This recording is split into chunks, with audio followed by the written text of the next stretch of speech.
Hello दोस्तों, कैसे हो आप सभी लोग और कैसी चल रही है आप लोगों की 2026 बोर्ड एग्जाम की तैयारी। अब देखो, अगर हम बात करें तो जितने भी बच्चे यहाँ पर 20 फरवरी को अपना सामाजिक विज्ञान का पेपर देने वाले हैं, तो भाई उनके लिए हम लेकर के आ गए हैं 20 फरवरी वाला सामाजिक विज्ञान का एक वायरल पेपर। देखो, हमारा 2026 का वायरल पेपर है सामाजिक विज्ञान का, पूरा सेम मेरे पर जो ऐसा ही पेपर आप लोगों को देखने को मिलेगा जैसा कि आप लोग यहाँ पर देख रहे हैं। हमारा कोड है 824 BA का कोड है, तो बहुत ही ज़्यादा इंपॉर्टेंट हमारा पेपर हो जाता है ना। हमारा समय दिए 3 घंटे 15 मिनट, अनुक्रमांक वगैरह नाम वगैरह अपना सब कुछ पेपर देने जाना, तो यहाँ पर सब कुछ अपना लिख लेना, अनुक्रमांक लिख देना, नाम भी लिख देना। पूर्णांक है हमारा 70 नंबर का पूर्णांक है, आज की इस क्लास का पूर्णांक 70 नंबर का है। चलो भाई, अब मैं आगे दिखा देता हूँ। ये देखो, हमारे सारे के सारे निर्देश दिए, निर्देश आप लोग पढ़ लेना अपने। कि नोट दिया है, प्रारंभ के 15 मिनट परीक्षार्थियों को प्रश्न पत्र पढ़ने के लिए निर्धारित है, यानी कि शुरुआती के जो 15 मिनट होंगे वो आप लोगों को प्रश्न पत्र पढ़ने के लिए दिए जाएंगे। सभी प्रश्न करना अनिवार्य है, मतलब इस पेपर के जितने भी प्रश्न होंगे सारे सारे प्रश्नों को उत्तर आप लोगों को लिखना पड़ेगा। निर्देश नंबर दूसरा दिया है कि यह प्रश्न पत्र 2 खंड आ तथा खंड बा में विभाजित रहने वाला है। निर्देश नंबर 3 कह रहा है कि खंड आ में 1 अंक के 20 बहुविकल्पी प्रश्न हैं जिनका उत्तर हमको OMR शीट पर देना पड़ेगा। अब इसके बाद आगे देखो, ये देखो सारे से और निर्देश भी हैं हमारे सामने जिनको आप लोगों को पढ़ लेना है। अब मैं सीधा डायरेक्ट आप लोगों को प्रश्नों की ओर ले चलता हूँ। प्रश्न है, खंड आ स्टार्ट हो जाता है, बहुविकल्पी प्रश्न है, एक नंबर वाले प्रश्न देखो हैं, बहुत ज़्यादा इंपॉर्टेंट आप लोगों का मॉडल पेपर है भाई, है ना। यहाँ से आप लोगों को 100% प्रश्न मिलेंगे इस पेपर से, मैं गारंटी लेता हूँ। सबसे पहला देखो प्रश्न है कि राष्ट्रवाद का प्रारंभ जिस देश में हुआ वह कौन सा है। तो राष्ट्रवाद का प्रारंभ फिर से देखेंगे एक बार कि राष्ट्रवाद का प्रारंभ जिस देश में हुआ हमें उस देश का नाम बताना है। तो प्रश्न नंबर 1 का राइट आंसर हो जाएगा फ्रांस, हमारा राइट आंसर हो जाएगा। प्रश्न नंबर दूसरा देखेंगे कि जर्मनी के एकीकरण में मुख्य भूमिका किसकी थी। तो जर्मनी के एकीकरण में मुख्य भूमिका किसकी थी, 1 नंबर का आएगा, तो इसका राइट आंसर हो जाएगा ऑटो वन बिस्मार्क। तो इसका बी ऑप्शन सही हो जाएगा, ऑटो वन बिस्मार्क। चलिए आगे देखिए, अब मैं बात करता हूँ प्रश्न नंबर 3 के बारे में कि ऑटो वन बिस्मार्क का संबंध किस देश से था। तो ऑटो वन बिस्मार्क का संबंध किस देश से था, तो भाई प्रश्न नंबर 3, तो प्रश्न नंबर 3 का राइट आंसर हो जाएगा जर्मनी। तो जर्मनी को याद रखेंगे। अब आगे देखो, इसके बाद फिर मैं आगे ले चलता हूँ, है ना। प्रश्न नंबर 4 कि किस देश से कपास जो होती है पूरे यूरोप में निर्यात की जाती है। हमें उस देश का नाम बताना है जिस देश से हम कपास को पूरे के पूरे मतलब यूरोप में निर्यात करते हैं, हमें उसका नाम बताना है। तो बताए, चलिए बात करते हैं। चीन दिया है, जापान दिया है, भारत दिया, ऑस्ट्रेलिया दिया। तो प्रश्न नंबर 4 का राइट आंसर हो जाएगा, यहाँ पर भारत को सही करेंगे।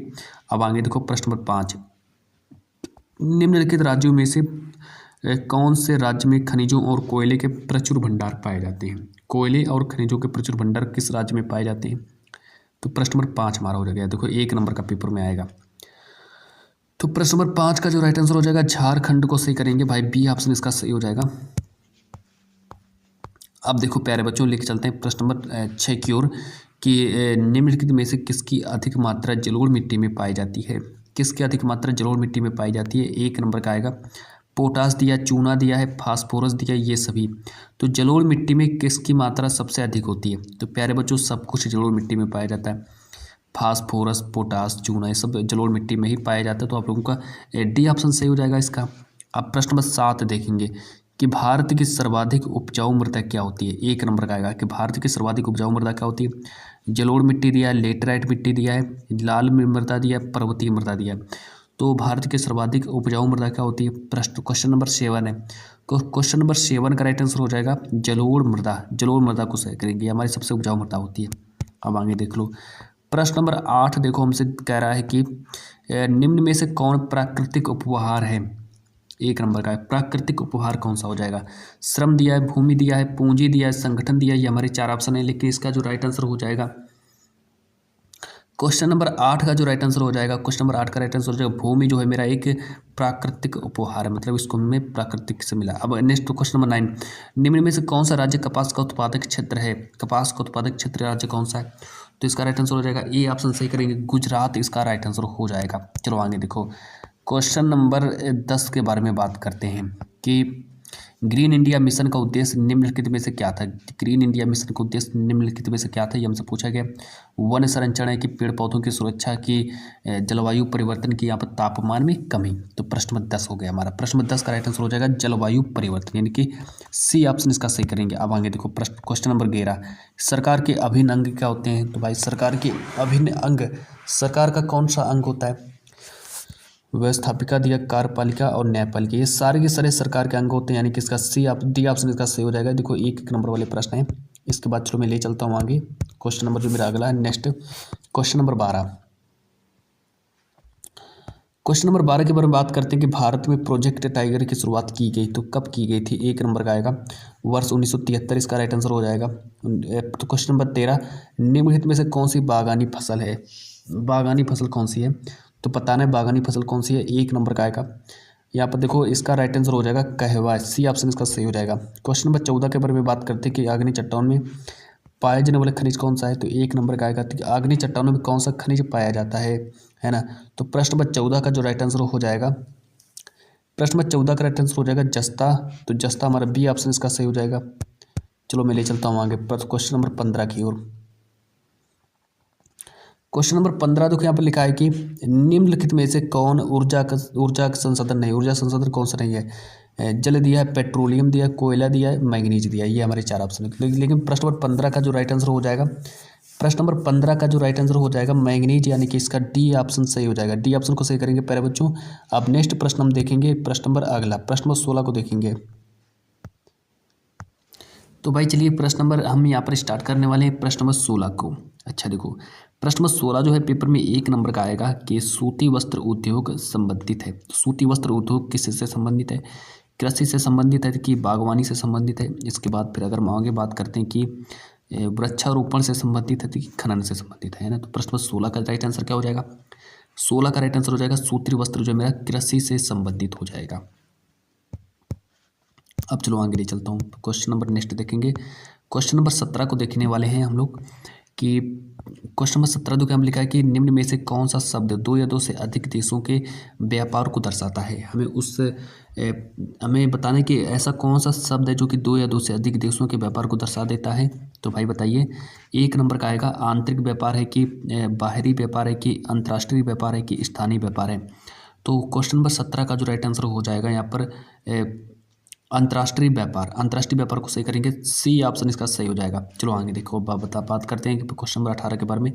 तानाशाही तथा लोकतांत्रिक शासन के मध्य किस आधार पर अंतर पाया जाता है? तो किस आधार पर अंतर पाया जाता है? एक नंबर का आएगा सामाजिक विकास पर कि आर्थिक विकास पर कि समग्र विकास पर कि कल्याणकारी विकास पर पाया जाता है अंतर। तो बताइए भाई किस आधार पर अंतर पाया जाता है? तो है ना, तो ये हमारा क्वेश्चन नंबर 18 का राइट आंसर हो जाएगा आर्थिक विकास, यानी कि इसका बी ऑप्शन सही करेंगे। बी ऑप्शन इसका सही हो जाएगा। चलो आगे देखो बात करते हैं क्वेश्चन नंबर 19 के बारे में। क्वेश्चन नंबर 19 यहाँ पर देखो लिखा है कि लोकतंत्र में जवाबदेही तथा उत्तरदायी सरकार वही है जो उत्तरदायी है। किसके प्रति उत्तरदायी होती है? एक नंबर का पेपर में आने वाला प्रश्न है। संगठनों के प्रति कि नागरिकों के प्रति कि विशेष समाज के प्रति कि संस्थाओं के प्रति। तो क्वेश्चन नंबर 19 का देखो यहाँ पर राइट आंसर क्या हो जाएगा? प्रश्न नंबर 19 का राइट आंसर हो जाएगा नागरिकों के प्रति, यानी कि इसका सी ऑप्शन सही हो जाएगा। अब क्वेश्चन नंबर 20 के बारे में बात करते हैं कि मुद्रा का निर्गमन किसके द्वारा किया जाता है? मुद्रा का जो निर्गमन जो होता है किसके द्वारा किया जाता है? रिजर्व बैंक है कि वित्त मंत्री है कि भारत के राष्ट्रपति हैं कि प्रधानमंत्री है? तो इसका राइट आंसर हो जाएगा रिजर्व बैंक के द्वारा। चलिए बात करते हैं। ये हमारे देखो 20 प्रश्न मैंने आप लोगों को कंप्लीट करा दिए। 20 प्रश्न आप लोग तैयार कर लो अपने।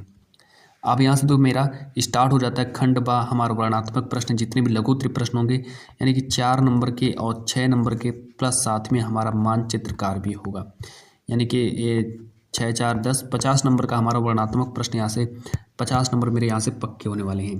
चलो अब आगे देखो बात करते हैं। अब चलो यहाँ से मैं स्टार्ट करता हूँ। अब यहाँ से आप लोग सारे प्रश्नों का उत्तर लिखना स्टार्ट कर दो कि निम्नलिखित प्रश्नों को उत्तर प्रत्येक लगभग 80 शब्दों में लिखना है। 4 नंबर का पेपर में आएगा प्रश्न कि वर्ष 1922 में महात्मा गांधी जी ने असहयोग आंदोलन क्यों स्थगित कर दिया? 1922 की बात है जब महात्मा गांधी जी ने असहयोग आंदोलन को ही स्थगित कर दिया। ऐसा क्यों उन्होंने किया? तो भाई 4 नंबर का पेपर में आएगा हमारा प्रश्न। अब क्वेश्चन नंबर हमारा जो इसका देखो अथवा करके दिया है कि आप लोग इसका भी उत्तर लिख सकते हो। 2 में से आप लोगों को एक का उत्तर लिखना पड़ेगा कि सविनय अवज्ञा आंदोलन की शुरुआत कैसे हुई, इसके मुख्य बिंदुओं को स्पष्ट कीजिए। आप लोगों को घबराना बिल्कुल भी नहीं है, मेरे पास पीडीएफ रखी है, मैं पीडीएफ आप लोगों के पास सेंड कर दूंगा। पीडीएफ से आप लोगों को सारे प्रश्नों का उत्तर भी मिल जाएगा बिना किसी दिक्कत के। क्वेश्चन नंबर 2 देखो, यहाँ पे लिखा है कि भूमि को परिभाषित कीजिए एवं उसकी किन्हीं 2 विशेषताओं का वर्णन कीजिए। तो भाई इसका आए और आगे देखो फिर मैं बात करता हूँ। क्वेश्चन नंबर दूसरा का अथवा करके दिया है कि 2 में से आप लोगों को एक का उत्तर लिखना पड़ेगा, या तो आप लोग इसका उत्तर लिखो या फिर इसका उत्तर लिखो कि धात्विक खनिज किसे कहते हैं, कि ऐसे 2 खनिजों के नाम लिखिए, है ना। तो धात्विक खनिज किसे कहते हैं, चलो यहाँ से देखो।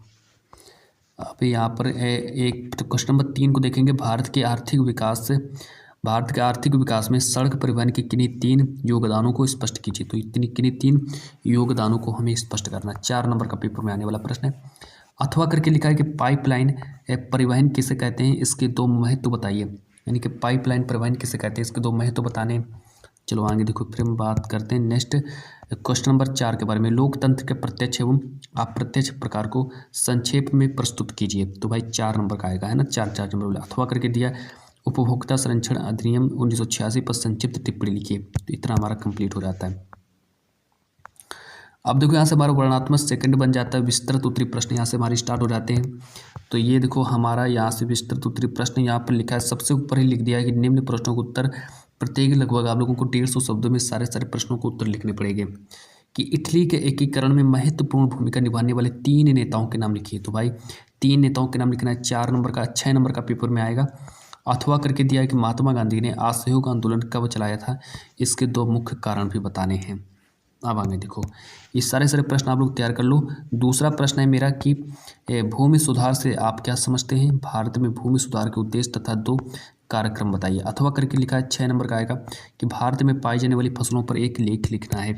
अब नेक्स्ट देखो आगे क्वेश्चन नंबर 3 के बारे में बात करेंगे कि राष्ट्रीय आय तथा प्रति व्यक्ति आय में भेद कीजिए, विभिन्न देशों की तुलना करने के लिए इनमें से कौन बेहतर है। तो 6 नंबर का आएगा।